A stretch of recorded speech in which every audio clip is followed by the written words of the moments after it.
오늘도 주님의 말씀을 통해 하나님 나라를 누리는 복이 있기를 주님의 이름으로 축원합니다. 민수기 35장은 이스라엘 백성이 가나안 땅에 들어가거든 그들이 해야 될 것 중에 하나로서 도피성에 대해서 말씀하고 계셔요. 앞에서는 이제 이 도피성은 레위인들이 받을 성읍 중에 하나였죠. 그래서 6성읍을 도피성으로, 그리고 42성읍을 이제 그냥 성읍으로 해서 총 48성읍을 레위인들에게 각 지파에서 나누어 주라는 거죠. 그래서 이 레위인들이 이 48성읍에 흩어져 살면서 이스라엘 안에서 영적 장자, 영적 지도자의 역할을 하는 거였어요. 그때는 이 앞에서 본문은 레위인들이 흩어져 살 성읍에 중점을 두어 설명했다면, 이제 9절부터는 이 도피성이 어떤 것인가에 대해서 우리에게 말씀해 주고 있죠. 그래서 9절에 여호와께서 또 모세에게 말씀하여 이르시되, 모세를 통해 말씀하세요. 10절에 이스라엘 자손에게 말하여 그들에게 이르라. 너희가 요단강을 건너 가나안 땅에 들어가거든. 이제 가나안 땅에 곧 들어간다는 거예요. 계속 이것을 말씀하시는 이유는 뭐라 그랬어요? 가나안 땅에 대해 소망하라는 거죠. 들어가서 그들이 해야 될 것, 들어가서 얻게 될 것, 그들로 하여금 소망을 가지고 살아가라고 말씀하시는 거예요. 오늘 우리에게도 마찬가지죠. 우리가 어디에 들어갈 거예요? 하나님 나라에, 천국에 들어갈 거예요. 이것에 대한 우리는 분명한 기대가 있어야 되고 소망이 있어야 돼요. 이 소망이 없으면 우리의 신앙이 헛된 것이죠. 그 소망을 갖고 있기에 우리의 신앙이 값있고 복된 것이 되어지는 거예요.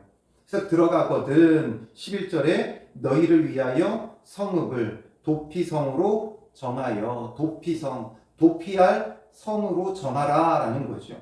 도피할 성, 무엇에 대하여 도피하는 거예요? 부지 중에 살인한 자가 그리로 피하게 하라라는 거죠. 부지 중에 살인한 자.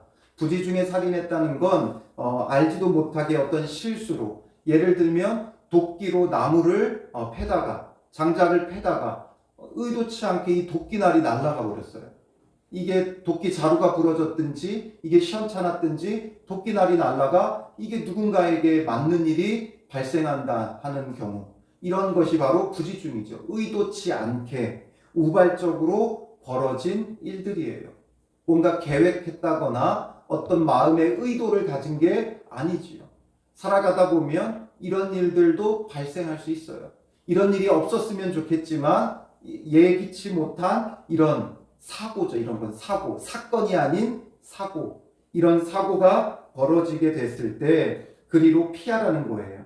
그러면 12절에 이는 너희가 복수할 자에게서 도피하는 성을 삼아 살인자가 회중 앞에 서서 판결을 받기까지 죽지 않게 하기 위함이니라 말하죠. 그러니까 판결을 받기까지, 판결을 통해 이게 정말 부지 중에 지은 것이냐, 아니면 의도성이 있고 계획성이 있고 그 마음속에 뭔가 미워하여 죽이고자 하는 그런 마음이 있었느냐, 이것을 판결받기까지 보호받는 거예요. 그래서 그 판결 이후에 끝나느냐, 그게 아니라 판결을 받은 다음에, 판결을 받아서 이 사람은 정말 의도치도 않게 정말 계획 없이 우발적으로 실수로 계획 없이 벌어진 일이다. 이게 인정받게 되면 무죄하게 되고 이 도피성 안에서 그가 이제 보복자, 보수자로부터 보호를 받을 수 있는 거죠. 그런데 이렇게 해서 판결을 내렸는데 의도성이 있어요. 그 마음에 악한 마음이 있었고 미워하는 마음이 있었고 죽이고자 하는 의도가 있었어요. 그럼 어떻게 돼요? 살인죄에 대한 형벌을 받게 되는 거죠. 그래서 이렇게 보호받을 수 있도록 도피성으로 도피하면 누구든지 일단 보호해줘요. 판결 받기까지. 그 다음에 판결한 다음에 무조건 그냥 그들이 도피성에 왔으니까 용서해주고 살려주는 게 아니라 정말 부지 중에 의도치 않게 벌어진 사고로 사람이 죽게 됐다라는 게 인정되어지면 이제 도피성 안에서 보호받는 것이고, 계속해서 그렇지 않고 이게 부지중해가 아니라 의도적으로 고의로 살인한 것이 드러나게 되면 살인죄에 대한 이제 형벌이 내려진다라는 거예요. 그래서 이 도피성이 없으면 어떻게 되겠어요? 서로 원수 같고 복수하고 이런 것들로 인해 정말 무질서해지게 되겠죠. 그러니까 하나님께서 먼저 이런 도피성에 도피하여 제대로 이제 재판받을 수 있게 하는 거예요.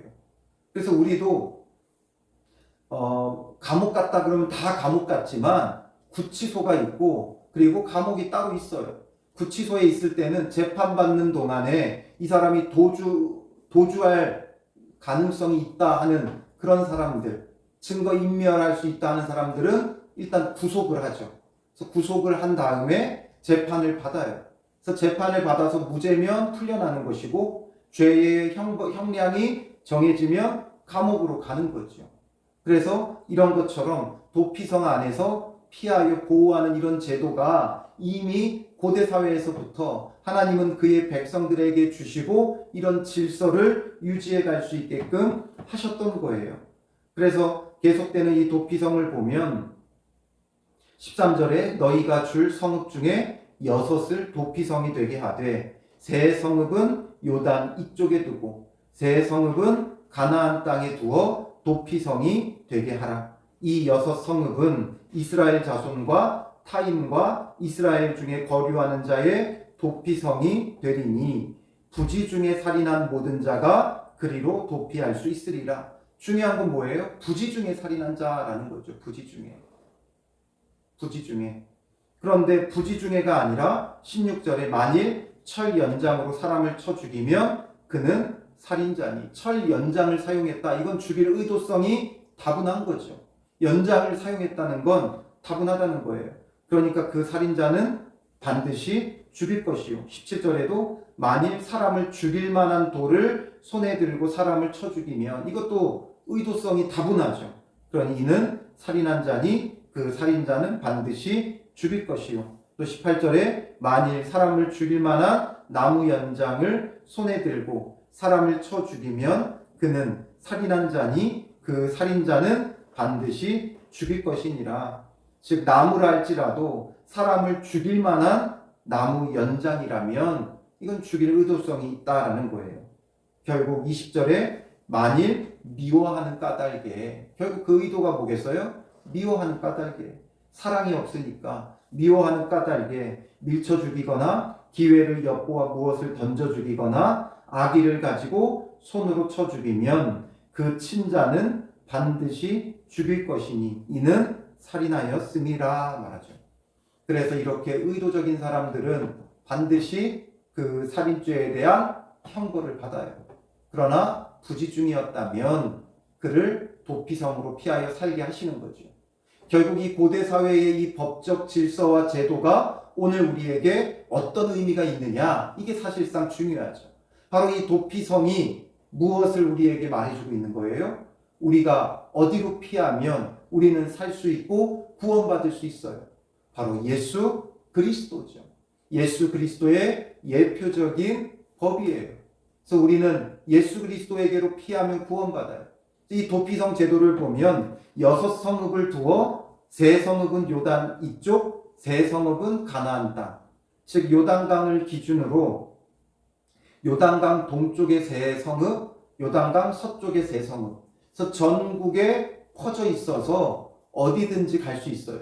멀리 있다면 이 피하는 길이 멀어서 가는 길에 복수하는 자에게 죽임당할 수 있죠. 그래서 이스라엘 땅 전역에 흩어져서 6성읍을 두고 누구든지 하루길이면 피할 수 있도록 한 거예요. 6성읍이 있기 때문에 가나안 땅이 그렇게 크지 않습니다. 그렇게 넓은 땅이 아니에요. 그렇기 때문에 이 곳곳에 6성읍을 지정해 놓으면 전국에 흩어 놓으면 하루길이면 누구든지 피할 수 있어요. 그러므로 누구든지 예수 그리스도에게 나가는 길이 어렵지 않아요. 힘들지 않아요.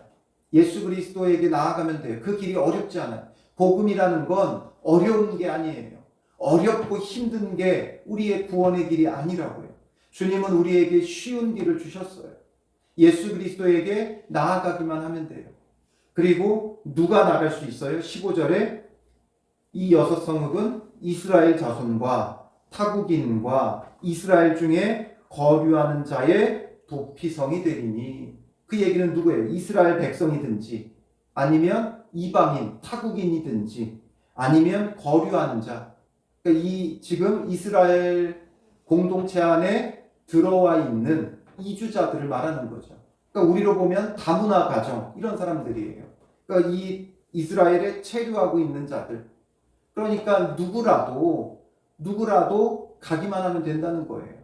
이스라엘 백성만 된다 이게 아니죠. 타국인에게도 거류하는 자에게도 다 문은 열려 있어요. 그러니까 누구든지 부지 중에 살인한 모든 자가 그리로 도피할 수 있으리라. 예수 그리스도의 그 구원의 문은 누구에게나 열려 있어요. 어떤 특정한 사람에게만 열려 있는 게 아니고 누구에게나. 그러니까 누구든지 예수 그리스도를 믿으면, 누구든지 예수 믿으면 멸망치 않고 영생을 얻는 거죠. 이 도피성은 바로 그러한 예수 그리스도를 고대 사회에 보여주는 예표적인 그림이었던 거예요. 그런데 우리가 한 가지 의문 드는 게 있죠. 예수 믿고 회개하면 무슨 죄든지 용서받는다면서요. 그런데 왜 살인자는, 이 고의로 살인한 자들은 용서받지 못합니까? 그러면 살인자들은 용서받지 못합니까? 고의로 살인한 자들은 용서받지 못합니까? 저도 모르겠어요. 그게 아니라 여기서 핵심은 뭐냐면, 고의로 살인한 자도 도피성으로 피하게 하면 용서받는다 그러면 도피성 바로 앞에서 미워하는 사람 끌어들여서 죽이고 도피성으로 피하고, 이게 바로 악한 사람들이래요. 그러니까 이런 것들을 악용하는 사람들이 있기 때문에 악용을 방지하기 위해 고의로 살인한 자들까지 피할 수 있게 하지는 않았다라는 거죠. 그렇다고 해서 우리가 그러면 살인자들은 전부 다 용서받지 못합니까? 그것을 말하려고 하는 게 아니죠. 여기를 그런 쪽으로 우리가 몰아가면 안 되고, 이 살인한다는 것 자체가 우리에게서는 있으면 안 되는 일이죠. 그러므로 살인하지 말라는 데 하나님의 의도가 있는 거지, 고의로 살인한 자는 도피성으로 피하지도 못하고 반드시 죽여야 된다 이걸 말하는 게 아니에요. 그러니까 살인하면 안 된다는 거죠. 용서받지 못하니까 그 사람들은 그 죄에 대한 형벌을 받아야 되기 때문에 살인하지 말라라는 거죠. 그리고 이렇게 악용하는 것을 방지하기 위한 거예요. 그리고 우리 주 예수 그리스도는 누구든지 예수 믿으면 멸망치 않고 영생을 얻게 하시는 분이에요. 그렇다고 해서 우리가 죄짓고 회개하고 죄짓고 회개해도 되느냐? 그건 부단히 고의성이 있는 것이고, 이런 고의성이 있다는 건 예수를 믿는다고 할 수가 없다는 거예요. 예수 믿는 자들에게는 그 마음에 양심이 생기죠. 선한 양심이 생겨요. 성령이 우리 안에서 우리의 마음을 주장해요. 그러면 우리가 범하게 되는 죄들은 더 이상 범하면 안 되죠. 그렇게 말할 때 우리가 그러면 죄 졌어요. 어떻게 해요? 어쩌면 좋아요? 저는 정말 양심이 없나 봐요. 성령이 없나 봐요. 이게 아니라 그럼에도 불구하고 우리는 연약한 존재이기 때문에 넘어지는 거예요. 그래서 그 넘어진 것에 대해서는 부지 중에 지은 죄로 하나님께서 받아주시는 거죠. 그런데 아예 악한 마음을 가지고 의도를 가지고 내가 범죄하고 회개하면 용서받겠지, 이런 의도와 계획 속에 행하는 죄들은 하나님 앞에 옳지 못한 거예요. 그게 바로 고의로 살인하는 거죠. 이들이 의도를 가지고 내가 죽이고 도피성으로 피해야지, 이런 건 용서받지 못한다는 거예요. 오늘 우리도 예수 믿으면 죄사함 받고 구원 받아요. 그런데 내가 어차피 범죄해도 회개하면 용서받지, 이런 의도와 계획을 갖고 있다면 그게 예수님을 믿는 사람이라고 할 수 없죠. 그 마음이 그렇다면 믿음을 의심해 봐야 돼요. 내가 죄짓고 회개하면 용서받겠지, 이 마음을 갖고 있다면 내가 정말 예수 믿는 것인가 우리는 생각해 봐야 돼요. 그런데 우리가 예수 믿기 때문에 죄사함 받아서 거룩하게 살아야 되겠다, 내가 이제 말씀에 순종하며 살아야 되겠다 하면서 우리의 삶을 살아가다가 연약함으로 넘어질 수 있고 쓰러질 수 있고 범죄할 수 있어요. 그런 건 도피성 대신 그리스도에게로 나아가면 우리가 죄 사함 받고 구원을 얻을 수 있는 거죠. 무슨 차이인지 이해가 되시죠?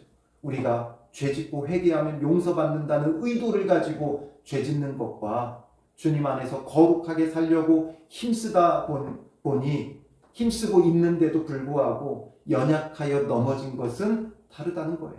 연약하여 넘어진 건 바로 도피성 대신 그리스도께서 우리의 구원자의 역할을 해주시는 것이고, 의도적으로 죄 짓고 회개하면 용서받는다는 의도를 갖고 그렇게 반복되는 죄 가운데 있다면 그건 예수 그리스도를 믿는 자가 아니고 예수 그리스도께로 피한 자가 아니에요. 도피성 대신 그리스도로 말미암아 구원받은 자가 아닌 거죠. 그러니 중요한 건 그리스도 안에 있어야 돼요. 그리스도 안에 있으면 우리의 선한 양심이 살아나는 거예요. 아, 거룩하게 살아야 되는구나. 범죄치 말아야 되는구나. 그런 삶을 살아가다 의도치 않게 넘어지고 쓰러진 연약함들은 회개하고 돌이킬 때 무엇이든지 용서하여 주시고 다시 품어 안아주시는 주님의 사랑이 우리와 함께 하는 거지요. 그러니 주님께 피하면 용서받는다라는 개념보다 용서받았으니 이제는 우리가 선한 양심을 따라 말씀을 따라 거룩하게 살아가자. 이게 우리의 신앙의 자세가 되어야 되는 거죠. 어차피 회개하면 용서받아. 이건 이미 악한 마음이에요. 그리스도가 없는 마음이지요.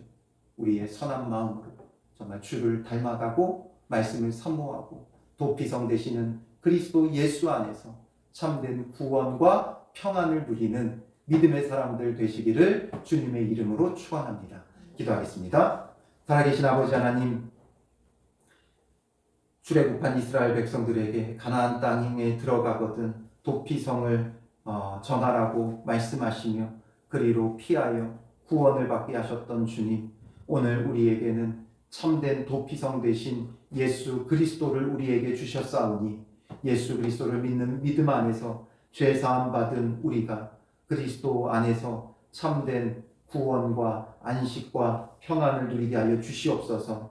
예수님을 믿고 죄 사함 받고 거룩하게 되었기에 우리는 이제 선한 양심을 따라 말씀에 순종하며 성령의 이끌림을 받기를 원합니다.